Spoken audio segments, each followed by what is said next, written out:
Coming along to our session. I see a couple of faces that were at the 8 o'clock session a little while ago on soda taxes, so thank you for coming along and supporting this one as well. My name is Richard Smith. I'm from London School of Hygiene and Tropical Medicine, and I'm going to be chairing the session that we're going to have now, looking at beyond the causes and consequences of childhood obesity and how economics can help to tackle that. I would like to say thank you particularly to Emma, who's one of our speakers, who's been the major driving force behind this session before we start, in case I forget at the end.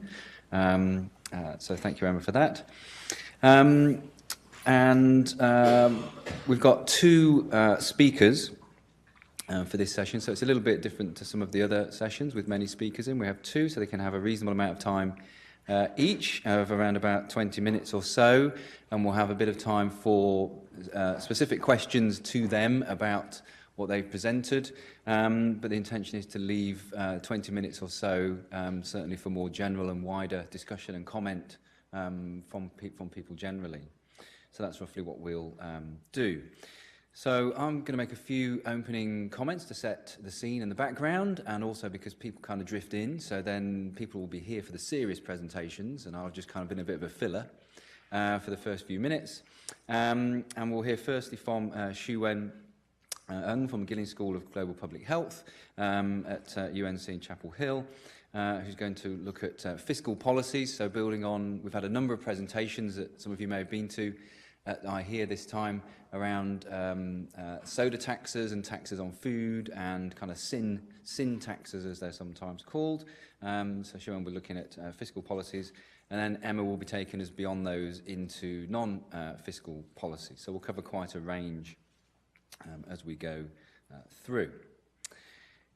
So just to raise a couple of points of context for this, what we're focusing on here particularly is childhood obesity. So we know there's a general concern around obesity rates, which are rising.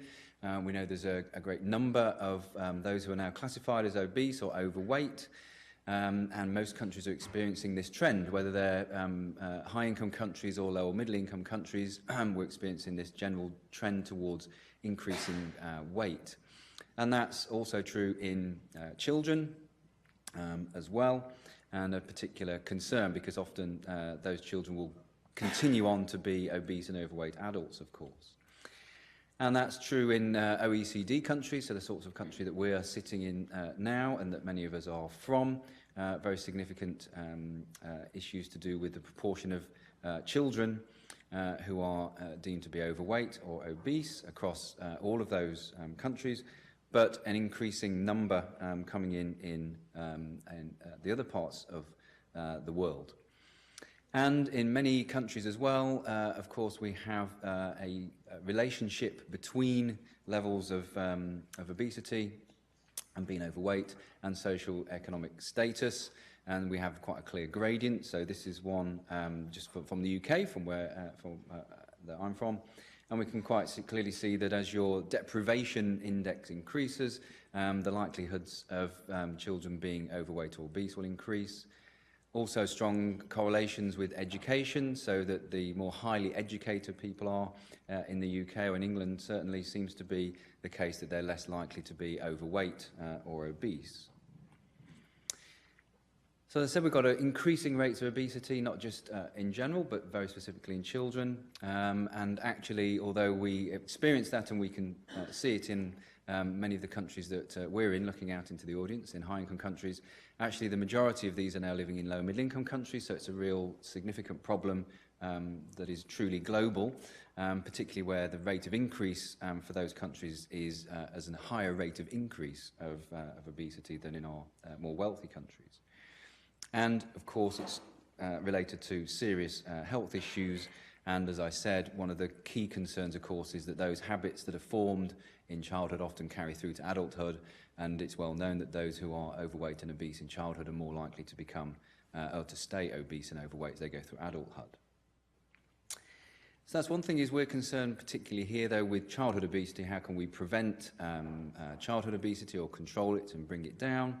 But we're also interested in looking beyond causes and consequences. So there's quite a good amount of literature, of course, on what might be contributing to children being overweight or being obese, and the health consequences, particularly of those. What we're focusing on today is moving beyond that and saying, okay, but what can we actually do about this? What are some of the practical things we can do?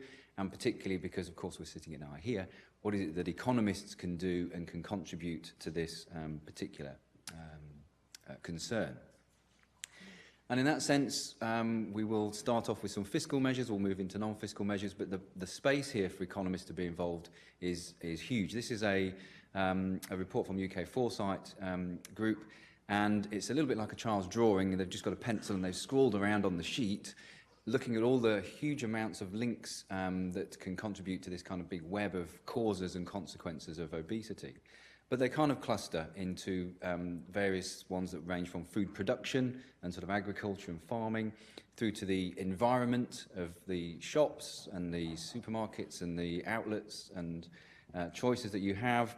There's obviously genetic components and biology, food consumption, but you see many of those are highly likely to be affected by economics, either very directly through price issues, for example, but also potentially that economists can be involved in looking at the evaluation of how interventions in those areas might impact or not. So there's a huge policy space here for us to be involved in, which makes this a very complicated and therefore quite fascinating area to work in. And we'll be exploring some of those today, and hopefully we'll hear a lot from you as well about those things. So the aim of the session, as I said, is to move us beyond causes and consequences. There are existing policies and many interventions, but they haven't, of course, reversed this global trend. We still have increasing rates of obesity. And so there are innovations which are going to be needed across the board here, across interventions themselves, innovations in how we evaluate those interventions, and, of course, how we can implement them. So often we ignore that latter bit around the implementation of policies which seem, particularly from our point of view as economists, to be a good idea. So this session, hopefully we will be discussing around what economics can do to help tackle childhood obesity through at least being prompted to think through by our two presenters here. So having said that, I shall hand over to our first presenter, Xuan, if you want to come up. I shall see if I can get this going, and we shall make a start. Thank you. Thank you. Thanks, Rich. So today I'm just going to speak first about the fiscal policies to encourage healthier offerings and choices, and I'll be followed by Emma, who will talk about some of the non-fiscal options. To begin, I just want to, say who have declare disclosures, I suppose, and the funders of this work include Bloomberg Philanthropies, Robert Wood Johnson Foundation, the U.S. National Institutes of Health. Beyond that, I have no conflicts of interest to disclose. Generally, so this is the outline of my talk. I'm going to start by describing why we would be interested in taxing sugar or sugary drinks in particular. Talk about some of the model-based predictions on how consumers might respond to taxes, and then provide some real-world empirical experiences that we have to date and the lessons learned from these experiences, particularly from Mexico and Berkeley. And then from that, we'll move into discussing some of the tax design issues and factors to consider, and then some general takeaways. So, why would we want to tax sugar and sugary beverages in particular? Before I jump into this question, I think it's important to define what I mean by sugary beverages or sugary drinks. Generally speaking, in most of the regulations or policies that have been discussed to date, has been limited to sugar-sweetened beverages or SSBs. But really, when you talk about sugary beverages, it also includes 100% fruit juices, because they are also a very important source of sugars in diets, particularly for kids. So really, what I'm talking about here will be focused primarily on sugar-sweetened beverages because the policies have been implemented around that and the model-based estimations have been around that.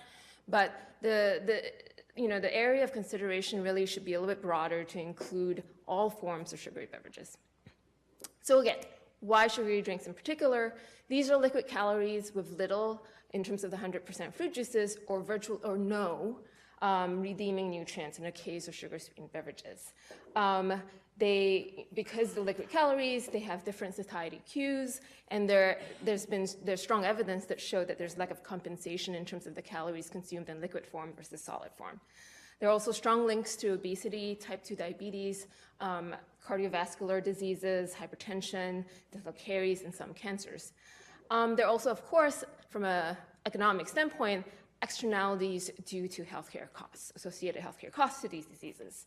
In addition, a tax sends a signal to both the demand and the supply sides by lowering the demand via the higher prices, as well as encouraging reformulation by industry, particularly depending on the design of the tax. It can also raise revenue that could be used towards subsidizing better consumption or other public health efforts. And if you don't buy those arguments, the father of economics also says so. So here's a quote from Adam Smith in his Wealth of Nations. I'm not going to read it. We already tax alcohol and tobacco. So in some sense, there's no reason we could tax sugar or sugary beverages. So in terms of model-based simulation models, the focus has been on sugar-sweetened beverages, as I said. And there have been a number of studies that have tried to estimate these. These generally use excise, frame it in terms of excise taxes that are levied on the producers or manufacturers and therefore seen at the shelf.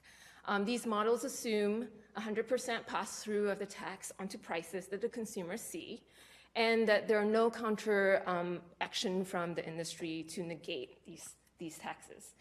So very simplistic assumptions from a modeling standpoint, and in general, the meta-analysis show that a 10% increase in price would bring about between a 6 to 12% reduction in the consumption of sugar-sweetened beverages. And then recommendations show that at least a 20% excise tax, assuming full pass-through, would be needed to have a meaningful impact on lowering sugar-sweetened beverage consumption. So now I'm going to move into some empirical examples. This is Mexico. As many of you probably know, Mexico has a high prevalence of non-communicable diseases with very high rates of overweight and obesity, as well as some of the highest rates of diabetes in the world and the OECD countries. The two leading causes of mortality in Mexico are heart disease and diabetes. So the government then, in January of 2014, in an effort to prevent these continued increases, implemented two taxes. One was a 1 peso per liter tax on sugar-sweetened beverages. This reflected about a 9 to 10% increase in the price of sugar-sweetened beverages. And at the same time, an 8% ad valorem tax on non-essential foods with energy density greater than 275 calories per 100 grams. I'm going to be focusing on the results and the analysis looking at just the sugar-sweetened beverage tax for now, in the interest of time. So the first thing we wanted to look at was the change in price. Did the tax actually get passed through onto prices? So this was analysis that's focused on urban areas only, and overall we found that the pass-through was between 95 to 112%. But there was strong variability and heterogeneity in terms of the beverage type, the package size, and the region. And in general, here you see in the figure, and overall it's about 100%. And it was overshifted for the carbonated soft drinks, which made up 85% of the market, but undershifted for the non-carbonated soft drinks in yellow, the solid yellow bar, which made up the other 15% of the market. And then within the carbonated soft drinks, in the blue bars with the patterns, you'll see that there was variability based on package sizes, where the smaller package items had a much higher pass-through than the larger package items. So this speaks to the fact that industry can cost shift in terms of the pass-through across your portfolio of products, and also across regions. So next, now that we saw that at least on average there was a 100% more or less pass-through, we wanted to determine whether there was a significant change in the trends in beverage purchases during the post-tax period relative to the pre-tax period for both the taxed and the untaxed beverages, and then in terms of the overall population, urban population, and by the different socioeconomic groups. To do this, we did basically a pre-post comparison of volume purchase using a panel of urban Mexican household purchases 2 years prior to the tax and then 2 years after the tax. We adjust for a number of pre-existing trends, seasonality, socio-demographic measures, and macroeconomic measures. So just graphically, this is the idea behind how we're doing this evaluation. We project out the pre-tax trend into the post-tax period. We adjust the observed rate of change, adjust post-tax purchases and then compare the two slopes during the post-tax period. So basically over the 2-year post-tax period, we found that on average, the reduction in sugar sweetened beverage purchases fell by 7.6%. That's the lower right number you see at the bottom, the relative difference. But there was also variability across the SES households. So the lowest income groups reduced more, on average over the 2 years, about 12% compared to 5% in the highest socioeconomic groups. And then the other thing you will see is that the response actually grew over time. So in 2014, the relative reduction was about 5.5%, but this increased to 9.7% overall. And again, across the different SES groups, you see the similar trend. Oops. Okay. So next, I'm going to describe some of our findings from the Berkley case.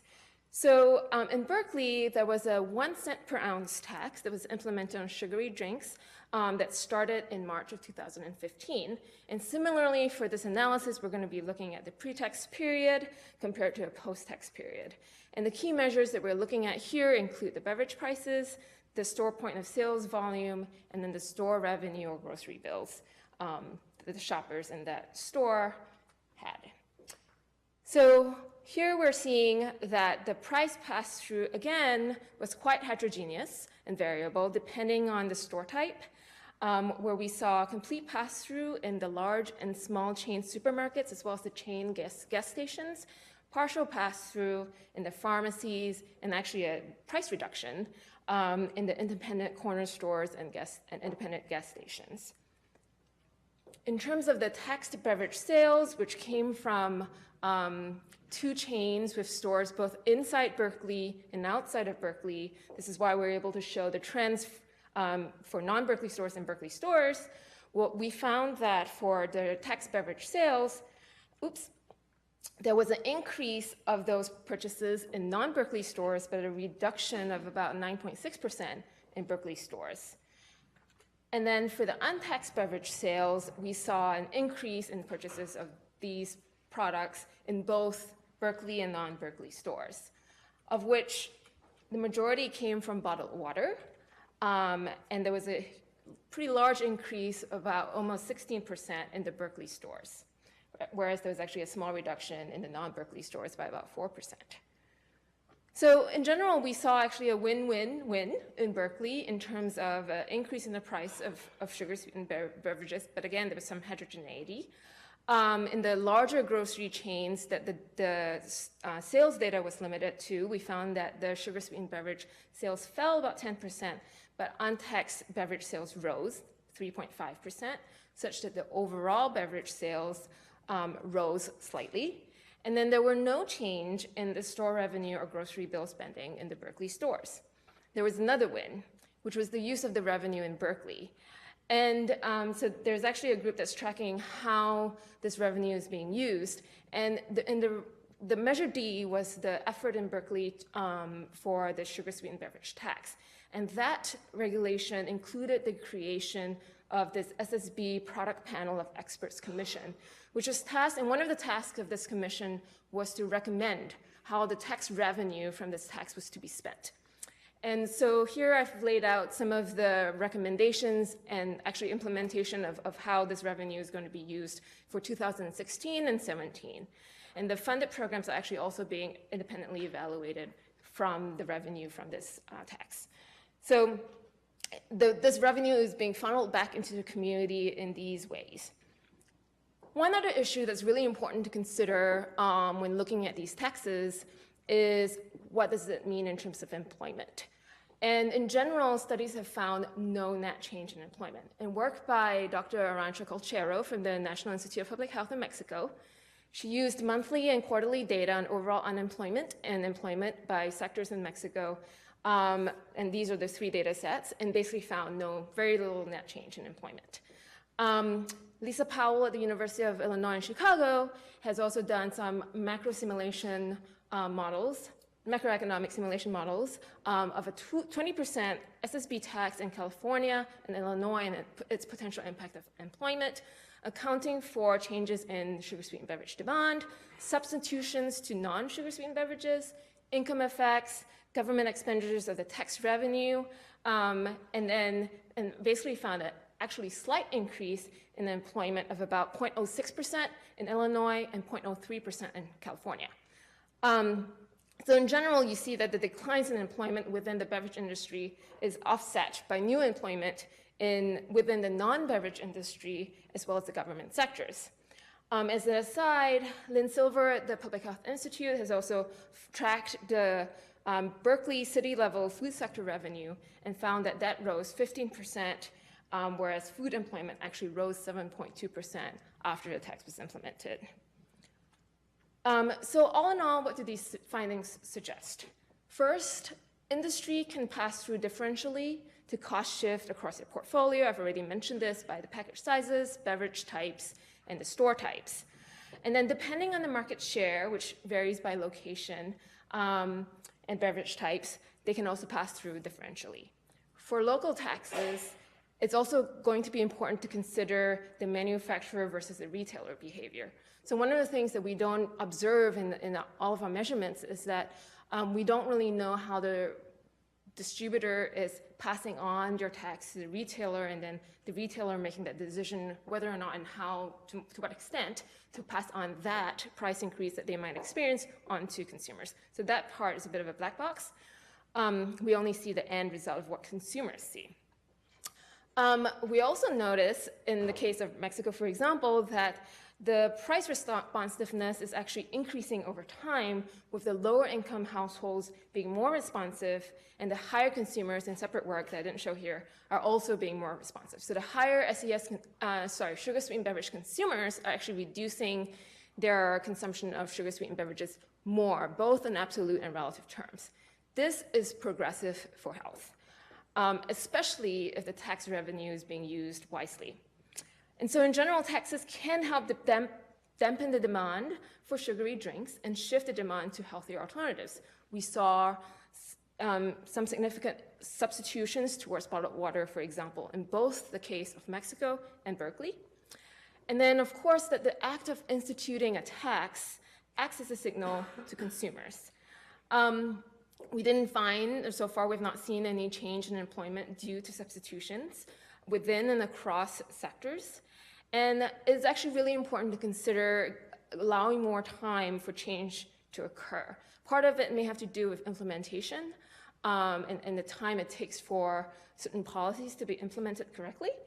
And then in general, we find pretty robust findings across a number of different studies done within Mexico, and then looking also across a number of locations now.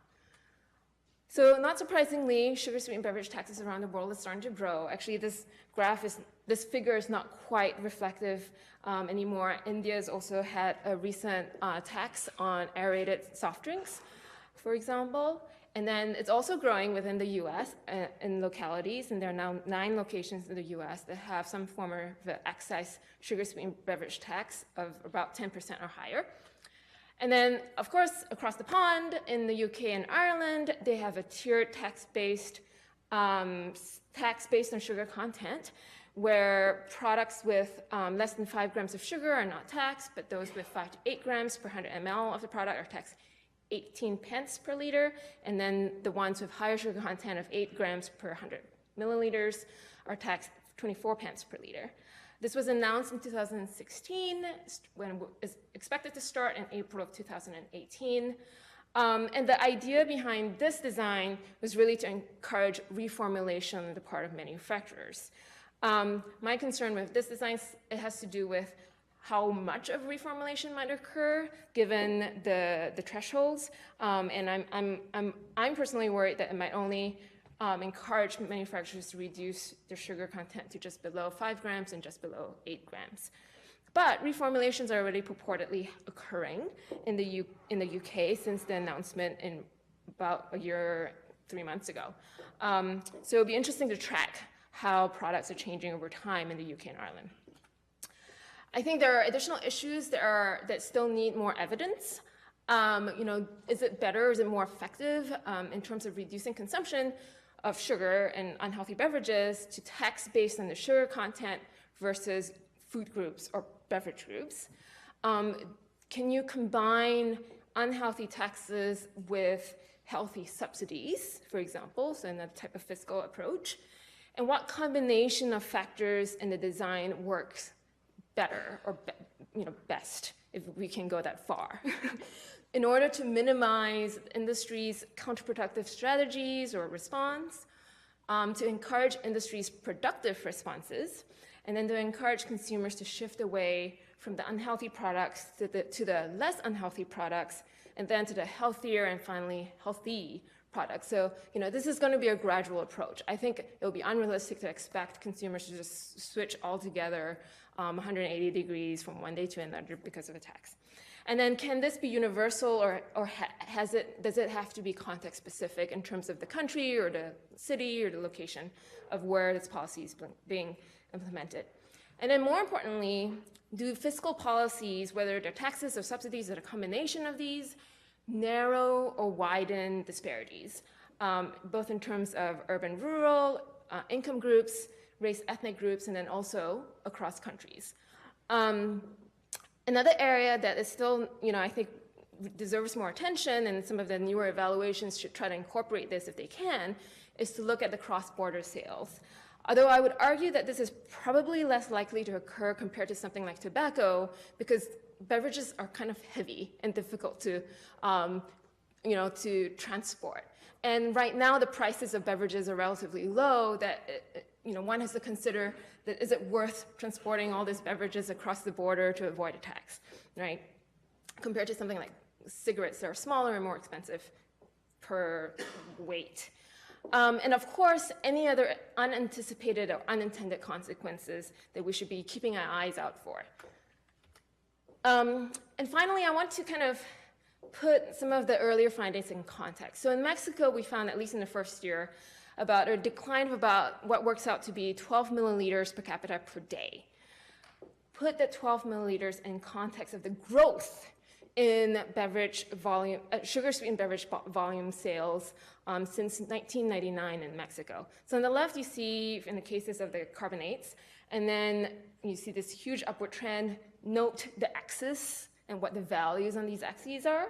And then on the right, you see for your fruit-flavored drinks and the juice drinks, also upward trends, and also the axes are quite high.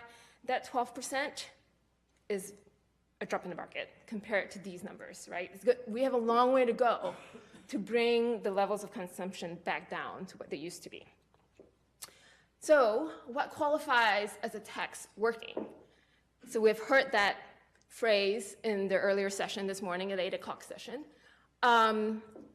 I actually think we need to reframe this as what qualifies as a tax contributing. I think it's important to explore and test different tax designs, consider what the pros and the cons of each of these designs are given their context, and monitoring how industry might respond. But the tax is only one of a number of different policy options and interventions that should be used to try to address the obesity issue. So some of the other policy options, many of which are non-fiscal, include marketing regulations, especially the ones targeting children, since we're talking about childhood obesity in particular, and then nutrition labeling, including front-of-pack labels. Chile has included warning labels, which is quite innovative, and then restricting the sales in public spaces or facilities. And there is a need to continue building the evidence base to consider all these various policy tool designs and how they can integrate with each other. And then, of course, recognize that this is a nonlinear, dynamic, and complex system that is play. Rich showed their foresight map. A lot of interactions going on. It's a big plate of spaghetti, but we have to start somewhere. And of course, we need to take the long-term view. So 3 main takeaways before I go off. Taxing sugary drinks can contribute towards changing the supply and demand, but other policies and interventions are also needed. The design matters due to how both industry and consumers can respond, and the revenues should be reinvested towards improving other policies and maximize impact. That's it. I'd like to thank my collaborators and again my funders from UNC, National Institute of Public Health, the Public Health Institute, and of course our funders. And thank you. So I think we have a couple of minutes for questions. Okay. We are being recorded in this group, so you could use microphones that will help. Hi. Thank you for the great presentation. I'm Oliver from National University of Singapore. I find it interesting that the revenue of the food sector has increased. Do you know what is the reason for this? And if it is just consumers who are eating ice cream instead of drinking sugary drinks? Thank you. Can you clarify your question? So you said revenue of the food industry. Right. Yeah. Oh, so the profitability that the food industry is having. I mean that's why they do what they do. They do what they do to make money, right? So I don't think it's surprising that it's increasing given sort of their profit maximizing objectives. And I think in the case of the food industry, the goal really is not necessarily to put them out of business. The question is, how do you get them to change the products that they're selling and marketing to encourage so that the products and the food supply is healthier. We need to eat. We need them actually to provide these products. But the question is, what is the quality of these products? And what are the contribution of those nutrients towards our health, right?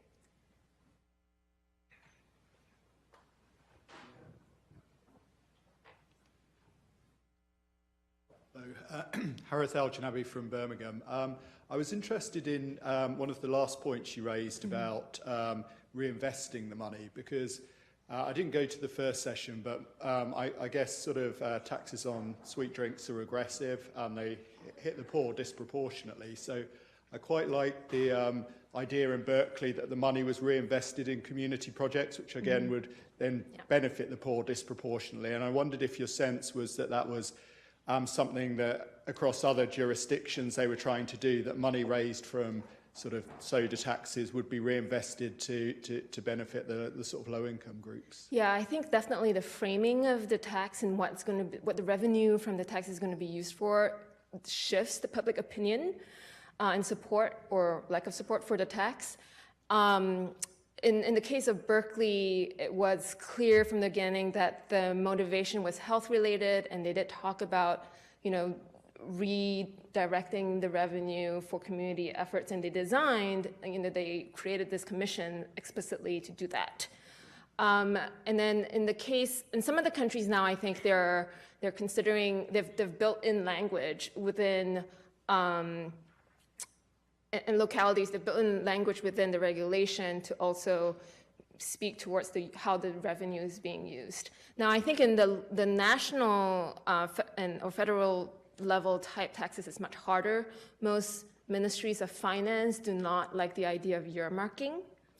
And so that's a much more difficult thing to get worked in. So in the case of Mexico, for example, there was some initial discussion of using the revenue from Mexico towards building portable water fountains in schools, particularly in the rural areas.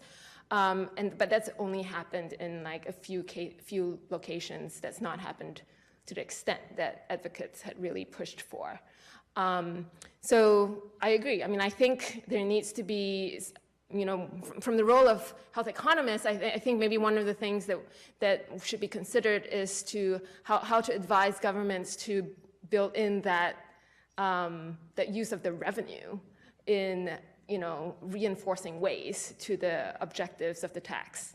Yeah, it sort of fits in with that idea that the winners could genuinely compensate the losers in a way that you don't often get with. Right, or the revenue could be used towards subsidizing healthier alternatives, right? So, you know, some folks, myself included, are doing some simulation models looking at, you know, using tax revenues towards subsidizing fruits, vegetables. What would that mean in terms of the overall nutritional profile of what people are consuming and buying, using demand models? Yeah. Okay. I don't know how to do this. Let me do it.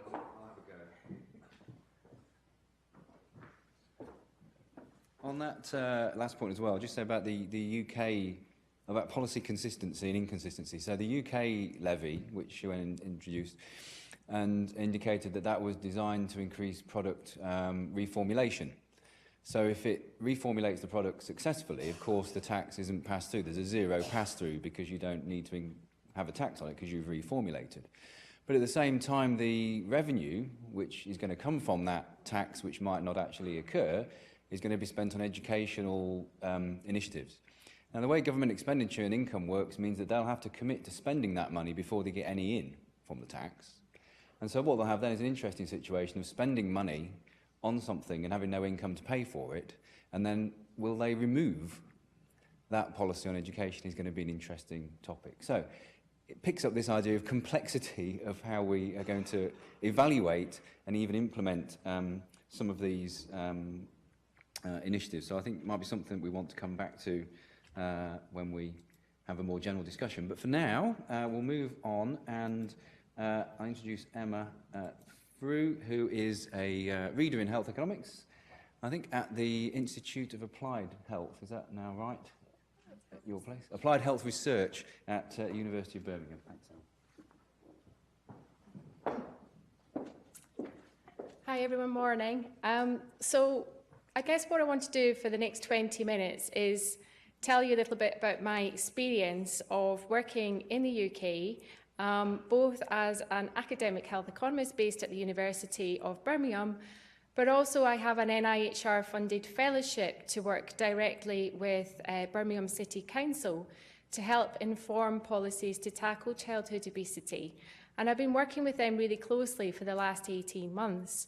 And it's given me a real insight into, I guess, the practicalities and to really see on the ground how economics is being used in practice to inform decision making.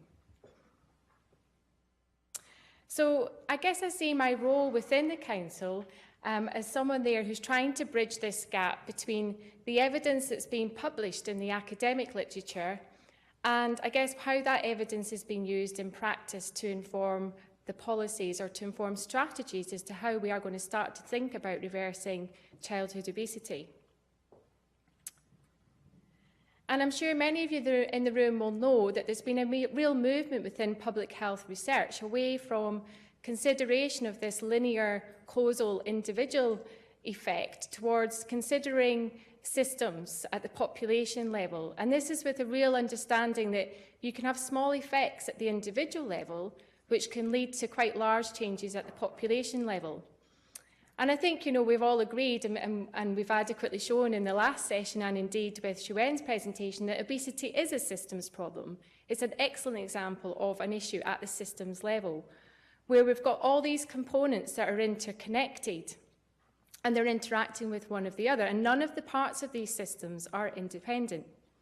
So when we come to think about evaluation, it's not so much if an intervention works to fix a problem, but is it working in a way that's contributing to reshaping this system? So just to put it into geographical context, this is where the city of Birmingham is, so we're right in the middle of England in the UK. As a local authority, we're one of the largest in Europe. We have over just we have 1.2 million people. It's one of the most diverse cities, so there's a difference in life expectancy of up to 8 years between those people who live in the more deprived parts of the city and those who live in the least deprived parts of the city. It's a very young population, so 50% of our population are under 30 years. We have higher than average rates of unemployment and higher than average rates of childhood obesity, so significant challenges across the city. In addition to that, as an authority, they're working under unprecedented financial pressure. So the way the system works in the UK is that local government receives a core grant from central government, And since 2010, there's been a 40% reduction in that core grant. And 80% of this budget is spent on 20% of the population. So what that means is that when you get these large budget cuts, it's the most vulnerable in society that are the worst hit. And to quote the Chief Executive of Birmingham City Council at the time, in 2016, he's since left this position, he talked about how some of the easy savings had now been made across the city, and we're now moving into an era where we have to make really difficult decisions around what services are going to be cut. And therefore, it's not about what we can do with more money and what extra outcome that we can gain from that. It's thinking about how can we minimise loss from reduction in funding. And I think that's got implications to how we operationalise economic evaluation within that context. So moving back into childhood obesity, so we know that childhood obesity is caused by this excess energy intake. So children are eating too many calories and not being active enough to expend those calories. And indeed, as a health economist, I'm very busy doing economic evaluations alongside public health interventions that are very much focused on individual behavioural change, where it's about giving information to people to encourage them to make healthier choices. But these don't seem to be working because childhood obesity levels are still incredibly high. So really, as a city, we've been starting to think, well, what can we do to tackle childhood obesity that's going beyond just giving people information about what they should be doing to be healthier? And, to show this diagram again, this shows you how complicated it is to even think from a policymaker, decision maker perspective. Where do you even start to think about what can we do as a city to change this? And in fact, back in 2013, Birmingham City Council did set itself a target to reverse the trend of childhood obesity. But, this has been described as a really, really wicked problem. And these were relatively quite short-term objectives around saying 2 years' time, we want to reduce childhood obesity by 3%.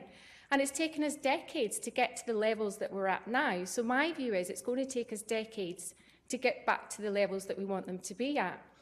And instead of setting ourselves almost unrealistic, unachievable targets of reducing obesity, perhaps what we should do is set ourselves what we call SMART objectives, which are about setting process indicators, targeting interventions that are targeting those causes of obesity, knowing that we're on track, and we can look at those process indicators to check that we're on the right journey with the long-term objective that maybe in 10 years' time we'll start to see reversals in childhood obesity. And I think really as economists it's up to us to embrace this complexity of the system, but also to really understand what evidence is it that local decision makers are looking for to enable them to do this job. And my experience is local decision makers are really interested in issues around feasibility and how that translates into their geographical area. And I think it's really important for us to understand the contextual constraints that these decision makers are operating under, whether they're financial, political, and structural. So, and to say, it is going to take a really long journey to get to the levels of childhood obesity, but I think we will get there by looking at these process indicators. But before we talk about what we're actually doing within the city, I also think it's really important to think about this distribution of responsibility, because personal responsibility plays a prominent role with the issue of obesity. And this suggests that the duties and the risks and the costs ought to be borne by individuals, and not least by those individuals who are overweight. But many childhood obesity interventions focus on individual responsibility, where it's often targeted at the parents as being the people that ought to instigate this change to bring about positive behavioural changes that are about being healthier. But I also think it's important to understand the situation of these parents, given that we know that childhood obesity, people who are from more deprived backgrounds are at higher risk of obesity, just what these parents are dealing with on a day-by-day basis to make ends meet. And an excellent example is a public health intervention that I was involved with that was about implementing nutritional workshops in a school. So this is about getting families in to teach them how to cook using healthier ingredients, when it transpired that actually many children in that room, the households that they were living with, didn't even own an oven. And I think that really was a penny dropping moment for me in thinking about, do you know what, this is so much more complicated than what we think it is. So appreciating these sort of constraints and these sort of financial difficulties that these families are operating under, telling them to do a little bit more physical activity at the weekend isn't going to make a difference. And then I think also about thinking about this, parents are often targeted as being the ones responsible for childhood obesity. And no one's going to disagree that parents have the primary responsibility for their upbringing and the welfare of their child. But I think there is some scope of disagreement around what the scope of that responsibility is. And then there have been many changes, especially in Western societies, that have worked towards undermining parents' ability to undertake this role in ways that have encouraged childhood obesity. So I think we have to sit this parental responsibility in this wider context and think about what changes that we can make that go beyond just telling parents what they should and shouldn't be doing and thinking about the environment more that they live in. And this is indeed what Birmingham City are stepping up to do in taking this responsibility about signing up to this Euro-Cities agreement. So this is a collection of cities, urban leaders across Europe that are about recognising that as a city, we have a responsibility for the health and well-being of our population. And it's about being a smarter city to improve the health and well-being.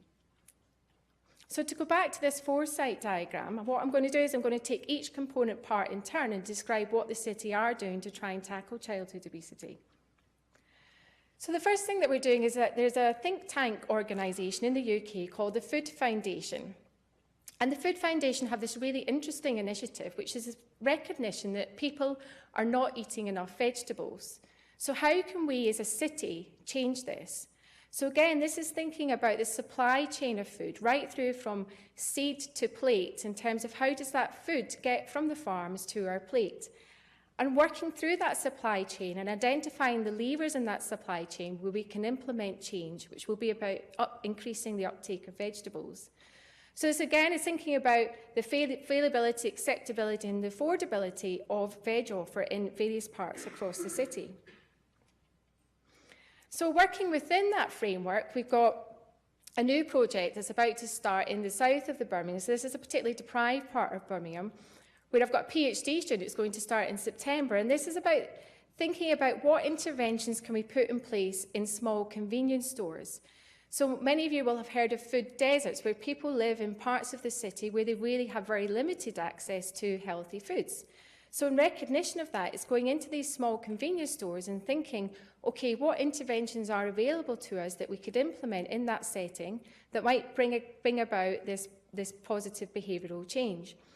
But the key emphasis of this is about working with the store owners. So this is about immersing yourself within the business and understanding the business model in complete recognition that that business model is there to make profit. So what can we do, taking into account that perspective, that will bring about a behavioural change that's sustainable over the long term and will fit within the priorities of the store owners of these convenience stores.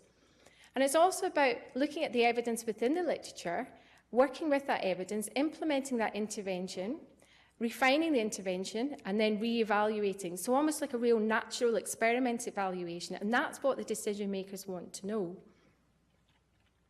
And then we recently commissioned a behavioural change charity called Shift. And what Shift are doing is they're mapping the nutritional impact of takeaways. So again, this is recognising that many of the takeaways, or many parts of Birmingham, have got lots of unhealthy takeaways on offer.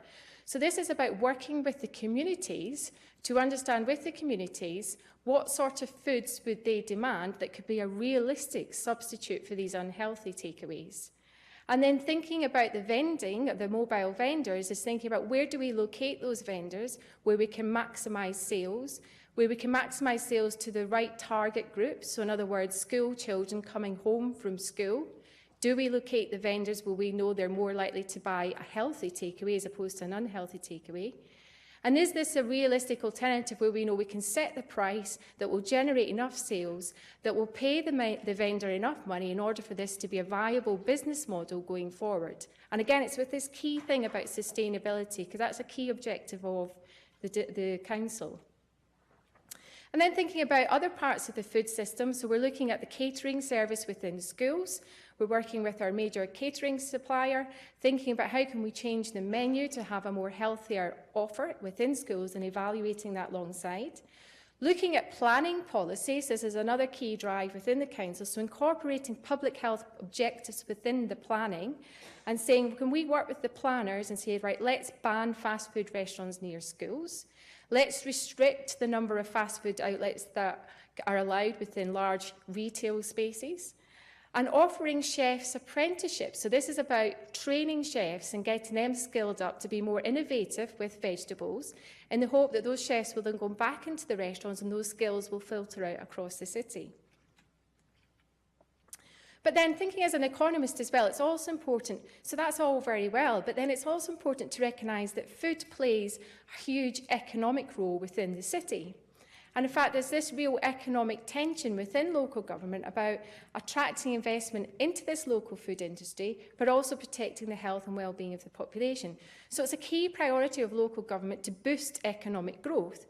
So the last thing they want to do is to prevent industry and to prevent that industry from thriving. And, you know, the city spends over $3 billion a year on food and drink. It's a major employer. So there's a real tension there between the priorities.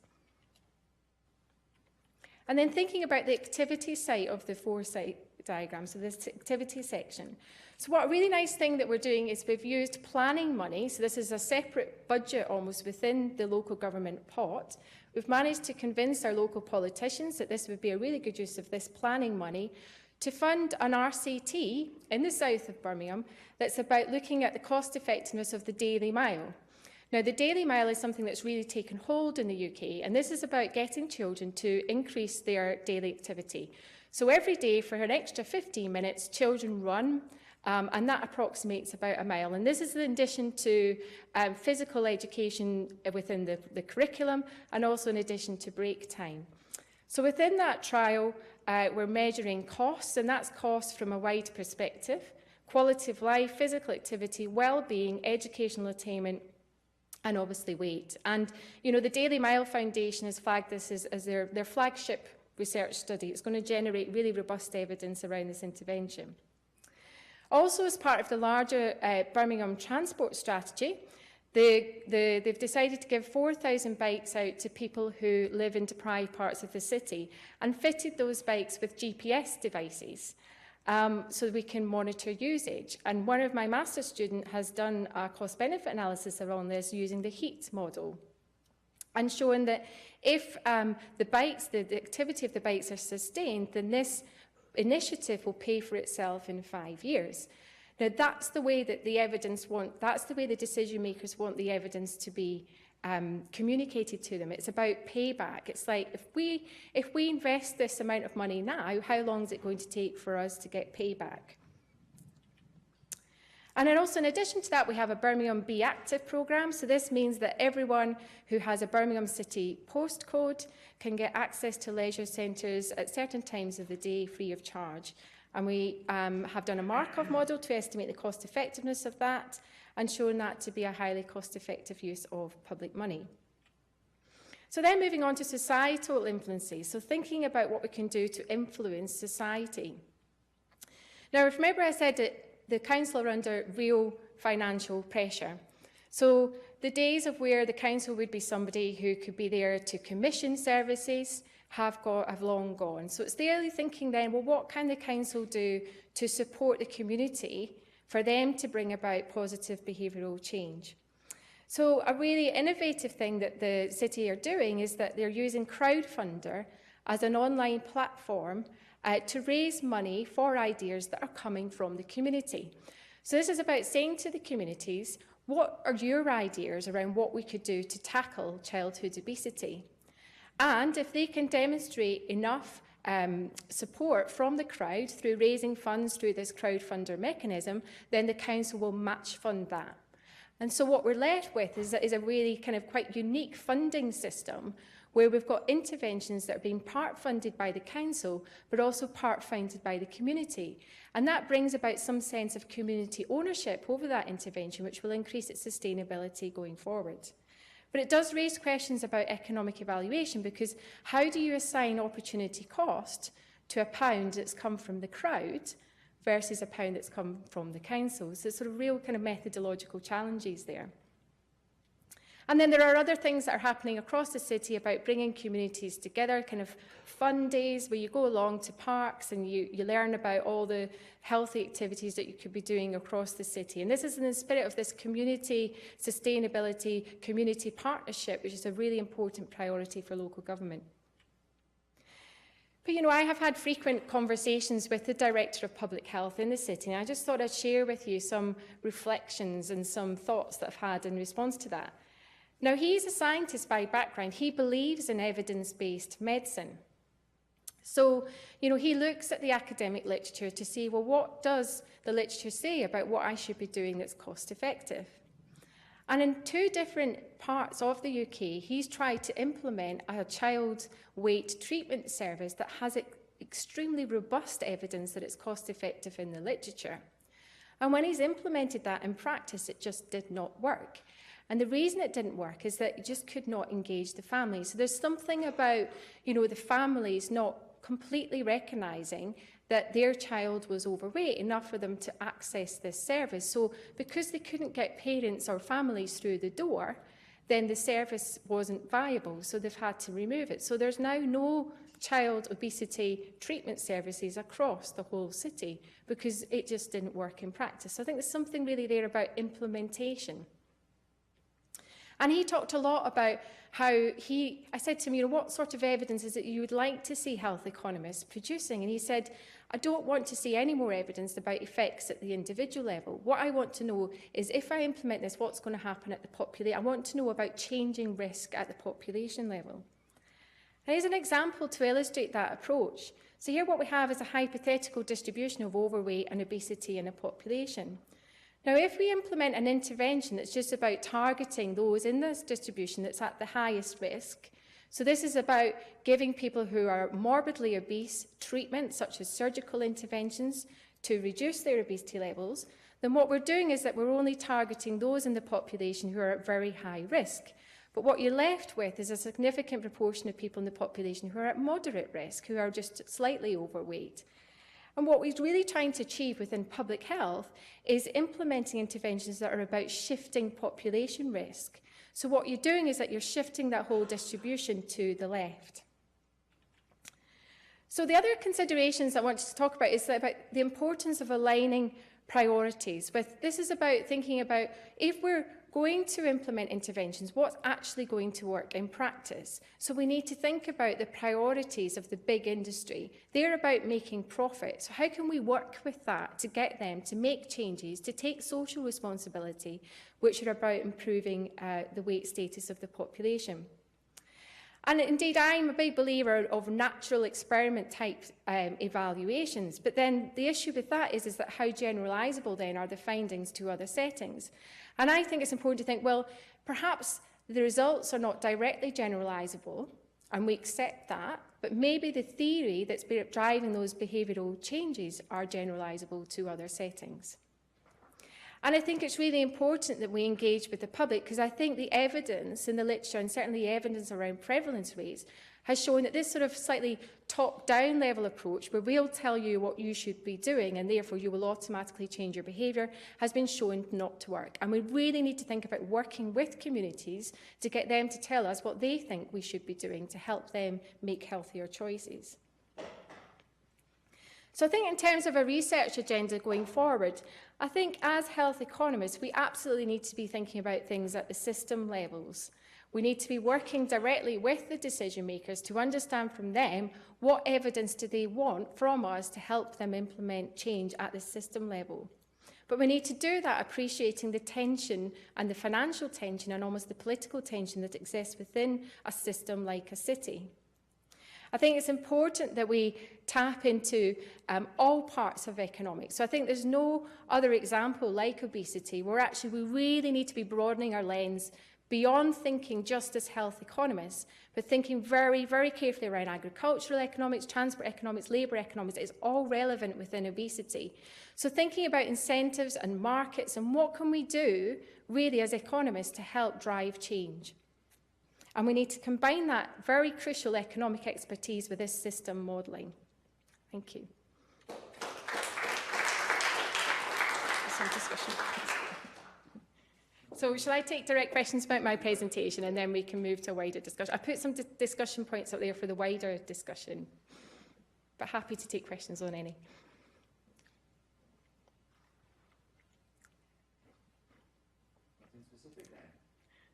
That was obviously all crystal clear then.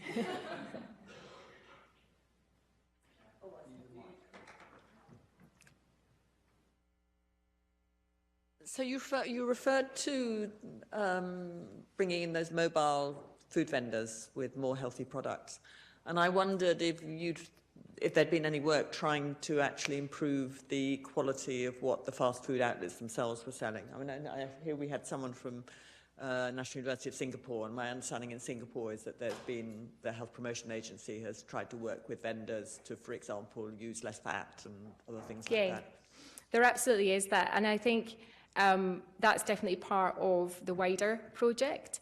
What came through from that is that it was not just about changing the food offer, but also changing, so not about changing what was on the menu, but also changing about skills around how to cook the product. So a good example is like chicken, and not deep frying it, but actually the oils that they used, if they changed the oil, then that could result in a much healthier alternative. It's not about actually changing the meal itself, but just how it was cooked.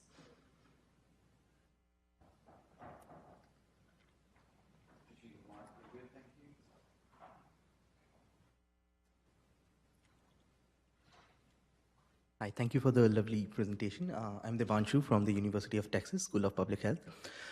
You did mention when you spoke with the public health minister that he said that the issues were around implementation and engagement. Yep. One of the findings, I mean, it's not intuitive, is that the public health sector spends very little money on marketing. Yep. Because if we are going against giants like Coca-Cola, Pepsi, who have a substantial budget for marketing in it, it's very difficult to change mindsets accordingly. So did you find any evidence of people in the public domain who have resources to be allocated to start thinking in terms of marketing, that if I'm not employing it well, there's evidence in literature. So the missing piece is how do we get it out? So have people started investing or budget allocating towards marketing in services like these? So this would be marketing of public health messages? Public health messages, the program which is going on field, you know, Okay. you have a whole propaganda of social media, the vans going around talking about it, and a sustained source of marketing. It's not just a flash blitzkrieg marketing 6 weeks before it program ends, marketing ends. A sustained marketing message from the public health department going on throughout the year sort of thing. We have had quite a lot of conversation about the use of billboards in the city. So the council own billboard space, and how could we best utilise that space to promote positive messages. And it's interesting actually, because we've had quite intense discussions around that, because there are some people in the council that feel it's important to tell everyone how much obesity is costing us as a society, and actually by highlighting that, then that might make people take more individual responsibility to do something about their weight, and that's been come up against severe criticism from, say, like the politicians who are saying, well, absolutely no way, because that will be stigmatizing those in society who are overweight. So yes, we've had discussion about how we use that space to publish public health messages, but exactly what that message should be hasn't been confirmed. Yeah, I just have a quick comment with regards to this question as well. I mean, when you think about marketing and the food manufacturers taking up a lot of the marketing space, you know, it's not just TV and movies, subliminal images and product placement, for example, and billboards and internet, social media. It's a whole bunch of all these things. And when you think about policies like marketing regulations, for example, where you're limiting what types of, if countries can do that, limiting what types of products can be marketed, then there's the question, as Emma brought up, what takes up that space? Like, you're still going to have, the ad companies still need to fill out that space with something, right? And this is why I think trying to really incentivize the industry to be strong partners to change the products that they sell is so important, because you know, you have to replace that ad space with something else. And if that ad space is being replaced by healthier options, I think that's a win-win all around. Thanks. Just a quick comment. I mean, I was at a presentation at Rice University, and the presenter made a very good comment there. They said that sometimes in the sciences, the narrative that we bring to the public is quite untangled as compared to when Coke says open happiness. Everybody knows what that means. But when we go about saying that, okay, do this because it will make you healthy, because child obesity leads to la la la, we just entangle in our own words. So just a small comment. Thanks.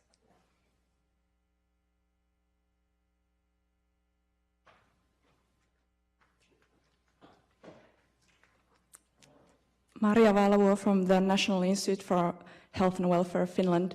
I have two comments or questions. First of all, thank you. Very interesting to look at the local communities and how they can impact on this. However, I was wondering, you were saying that there are families who don't have oven at home and so on. So to what extent just better living conditions at the bottom of the income distribution could be a solution for fighting obesity of children, living wage, better social security, and so on. And then secondly, coming from Finland, we have free school lunch. So I think kids don't need to go for a street vendor to buy food after school because they have had a healthy school lunch. So is there some research on the impact of such policy? Okay. So to take your first question, you're absolutely right. I couldn't agree with you more. And that's why I think when we are looking at strategies to tackle the issue, that I think we need to be as wide as possible. So if it is about more better housing conditions, and that will have a positive effect on weight, then that would be an efficient use of public money. The second point, in the UK, children who, what we call are in key stage 1, which is the first 3 years of primary school, so ages 4 up to age 7, they get a free school meal as well in the UK, and that's a government initiative. And there's a school food standards whereby schools have got to adhere to healthy food guidelines around that. The issue I have with that is that, so in theory, this is about giving children a healthier lunch, and whilst the options look healthier, sometimes the combination of the options that the kids actually choose aren't all that healthy. And then there's a real issue, I think, about, yes, they might choose that, but whether they actually eat it is another issue as well. So I don't think it's as easy as just saying, well, that's what's on offer, therefore problem solved. I think we need to go a little bit further and say, well, how is that actually impacting on dietary behaviour? The other issue is that we do have those school meals offered free to the particularly young children, but we still do have a significant issue, I think, of this out of household consumption. So children who are on the way home from school, and in particular, I think this is around consumption of sugar-sweetened beverages as much as it is with food. And it's about thinking about, you know, again, like sort of Xuan's presentation about the effect of the sugar tax on that consumption, which isn't necessarily captured in the data sets that are being used to analyse the impact of the sugar tax. Because that's the target group, that's the issue that's really important. It's these very primary adolescent years that are consuming significantly more sugar than what they should do through these sugar-sweetened beverages. But that consumption is not tracked in those data sets. Okay.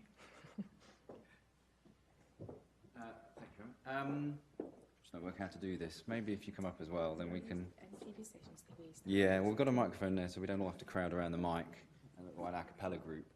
So I have a child in Key Stage 1 who won't eat the school meals and insists on having sandwiches. Anyway, so just to remind you that this is about how can economics help tackle childhood obesity. So comments kind of around that. Emma's helpfully given us a few things to think through. And we're very interested in here, not just questions to speakers, but also just comments, experiences from different countries, and different thoughts. And another angle on looking at it might also be to think about kind of economic interventions, so to speak, as well as then evaluation of those interventions, but also other ones, and the kind of the evaluation space. And we've got into sort of systems modelling and all sorts of things there. So again, any experiences or thoughts on that would be really useful, but to just broaden it out really for any comments around that. Bruce, did you want to kick off? Or you will kick off, because I'll just ask you to. So, we've talked about the food industry and we've talked about the drinks industry, but there's another big industry, and that's the research industry, which we're all guilty of probably being involved in some way or another. So I think if you're spending $1 billion a year or whatever it is on HIV research, and the rates were going through the roof in every country in the world, the funders would kind of notice at some stage and say, maybe we're not funding the right research here. So Joe's in the room here. How many papers do you reject at Social Science and Medicine which are descriptions that obesity is bad and it's something we should be interested in doing something about? I think we've maybe done that, and it's time to move on. And we need to change the funders' minds as to what they're funding, and that's a hard job. But then, if we do manage to change their minds, we have to be ready. If they say, okay, then what should we do? We have to be ready. And, you know, with Emma's spaghetti diagram, which you need to rename, I think, because that's not good for you. So we need to be ready and looking at different areas and have a production of whatever it is, model ready, and be ready to accept and do these things and evaluate these things in novel ways. If they come for funding and we just say, oh, well, we'll all look at sugar tax, it's interesting and it's good, but, you know, we don't all need to do that. We can do other things and look at these areas, but how and what are the, you know, how will economic evaluation have to move on to look at things that are different? So I think we've got two big challenges: change the funders' minds, stop doing descriptive for three big challenges, and change the way we think as well and what we do, because none of this is making any difference. So what are we going to do? That's good. Now got the answer. I don't have the answer, and I don't want this to make a UK-centric debate, but, I mean, these points may well relate to other countries. But, I mean, some of you in the UK will know that there currently has been a recent consultation on the prevention research funding. I mean, there is a request for new ideas for the National Institute for Health Research. There is a lot of frustration that various initiatives on funding prevention research have ended up in these small-scale behavioural interventions, none of which have worked, and somehow that the big issues are not being tackled. So that's actually a challenge currently out to the community in the UK.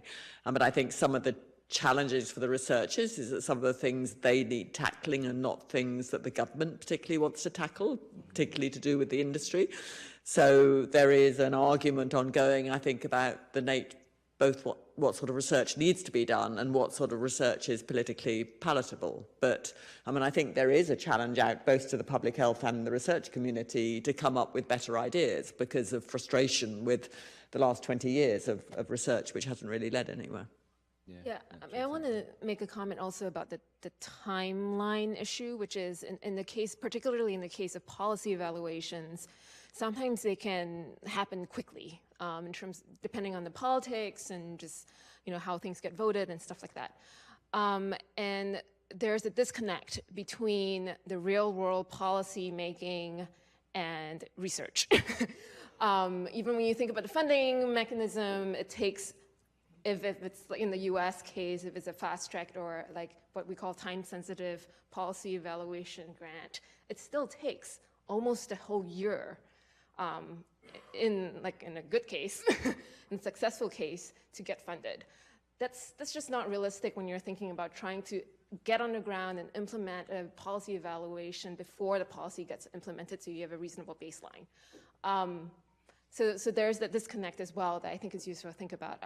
I think increasingly this is where some of the foundations are coming in to try to fill that space a little bit because of the recognition that for policy evaluations at least, in order to have quick on-the-ground movement to get the research going. The more traditional funding mechanisms don't really work well. Do you want to make some comments? I just wanted to add as well. Is this working? Yes. I agree with everything that's been said, but I also think it's a question of changing journals' view as well about what should be published, because sometimes I feel that we're very restricted into this sort of RCT type framework where things have to be evaluated under very controlled experimental settings. And I think my experience is that isn't really the sort of settings which produce results which are helpful to local decision makers. What they really want is natural experimental type evaluations which have issues such as implementation and feasibility included. So I think it's about thinking how we disseminate our results so that they are reaching the people whose policy and whose decisions we are trying to assist. We've got a couple of journal editors in the room, so whether they want to say anything or not, I don't know. I also think another comment on top of those is also about the type of evidence. I think which you talked about your public health guide being very evidence-based and wanting evidence and what it is. And I'm just also struck about the kind of the amount of evidence and the robustness or whatever. So a very quick example of that is, so I work with the Behavioural Health Research Unit in Cambridge. We did some work on wine glass size and how much wine you sell. Okay, so the study was undertaken in a place that sells wine in Cambridge. So one place, and it demonstrated quite clearly and robustly within that small context that if you change the size of the glass, you will sell less wine, which was our intent, or more. So that result happens. The thing is that the next week, the shop changes its entire stock of glasses to the ones that will sell more wine. Okay, this is like the next day almost. And then, of course, the local area suddenly get the idea that, oh, they're selling more wine because they've changed the wine glasses, so we'll change ours as well. So what the study produced was a great increase in the volume of wine drunk in Cambridge, almost overnight. Yeah. But if you try and sell that concept the reverse way around, which is, well, if we change the glass size, we can reduce wine, how hard do you think that is to get that as a policy? And I think that's a bit of the policy, the evidence conundrum, is even when you can produce it, some sections of society, namely industry, will move really quickly and utilise it because they can make money out of it. And then to sell it as a public health intervention, you're into many years of activity, and we need more studies, we need randomised controlled trials, we need all these sorts of things. I think that's quite interesting. Anyway, giving the editors time to think about their dissemination strategies in the journals and whether they'll publish these things or not. They're not looking like they're volunteering to talk about it. So maybe we can... Oh, Joey is good. Gives you a bit more time, Andrew, to think about your response. I suppose the main thing I would say is to agree with what Bruce said, actually, which is the endless appearance of papers that are about causes of obesity in this population with this data set and causes of obesity in this population with this data set are the things that I absolutely don't want to see more and more of. I'm much more interested in what we can do about things. I think with social science and medicine, we're not actually that focused on RCTs. I think that's probably true more of the sort of public health or medical journals. So I think from the health economics and social science journals, probably the sorts of natural experiments that you're talking about are the sorts of things that we would want to see. I suppose the other thing I wanted to say, as I'm stood up here, is on your point 4 about engaging businesses. And I think it's really interesting what you're doing in Birmingham, but that's all very small businesses. And I suppose my question is, how do you engage the sorts of businesses like Tesco and Sainsbury's? Sorry, that's very UK-oriented. They're the very big supermarkets in the UK. How do you engage businesses like that to change the health of the population? Because it's those, or Lidl or Aldi, they're the ones that will actually make a real difference. Whereas, your very local shops, people don't buy that much there. So how do you engage those bigger businesses?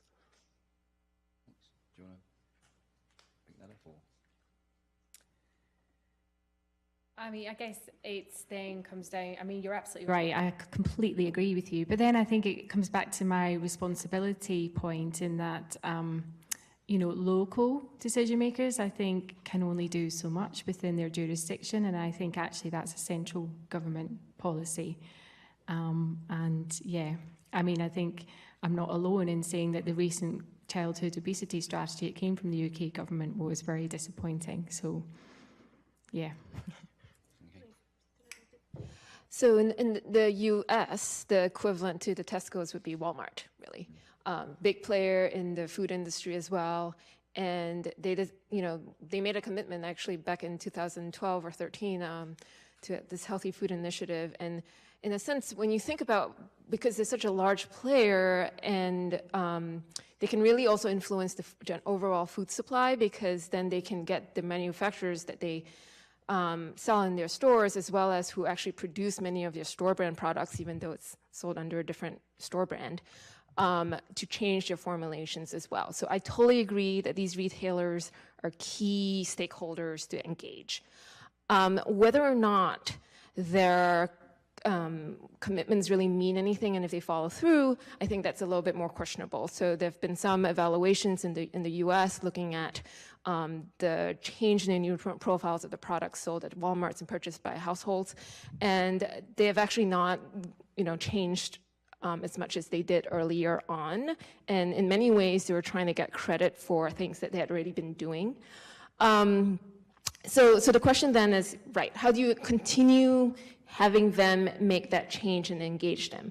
And I think this is where public policy is really quite important in terms of, at least at the very minimum, providing some, credible threats to encourage them to make some changes. So whether or not some of these policies actually get passed is one thing, but actually discussing these policies in and of themselves, I think, can have some meaningful impact to provide some incentives and motivation.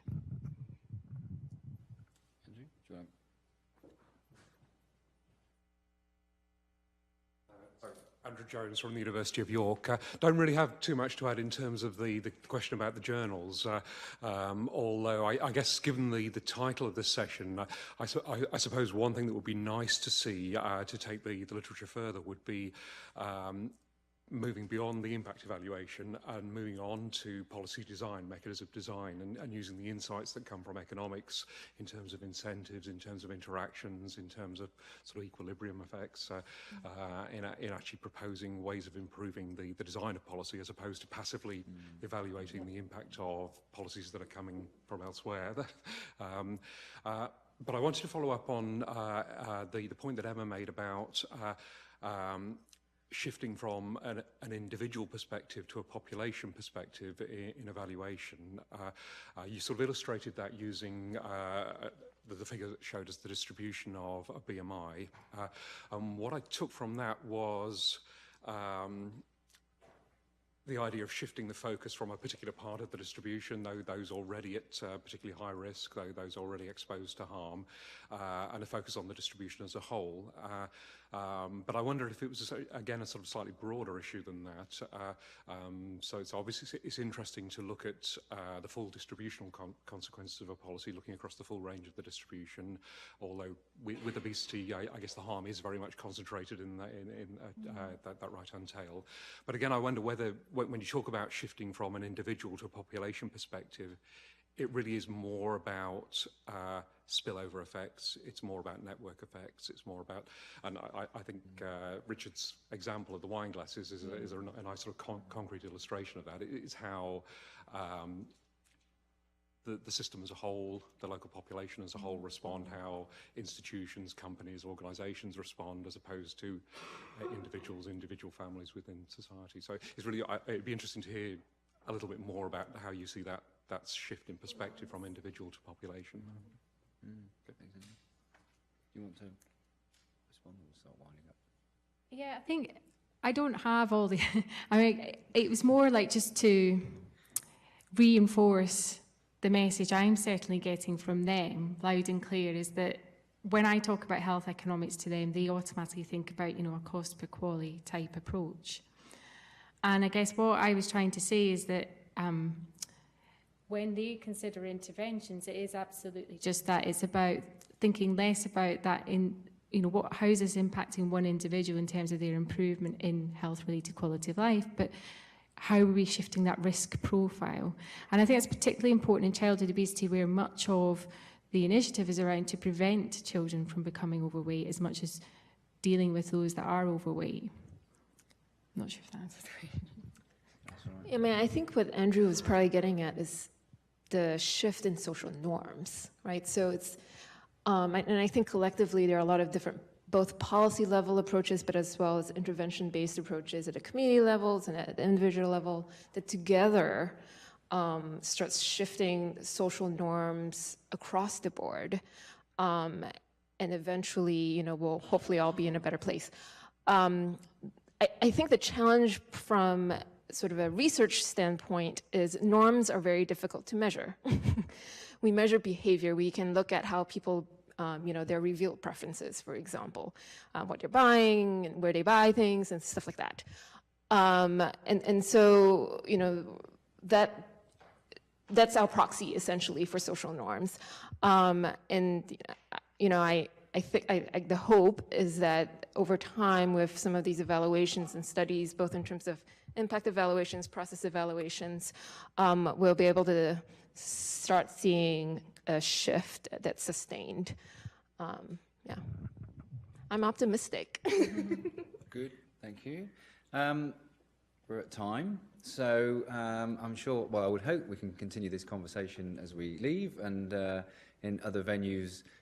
It's a very complicated area, which makes it very exciting and a rich area to research. It's an incredibly important area, particularly those who have or might have in the future children, because this is the sort of environment they're going to move into. So it's very vital for us to think about that and how we deal with that as economists. But thank you all for your comments and questions to us specifically in the general context. Thank you very much to Xu-En and Emma, and particularly Emma, for bringing us together for this session. Thank you.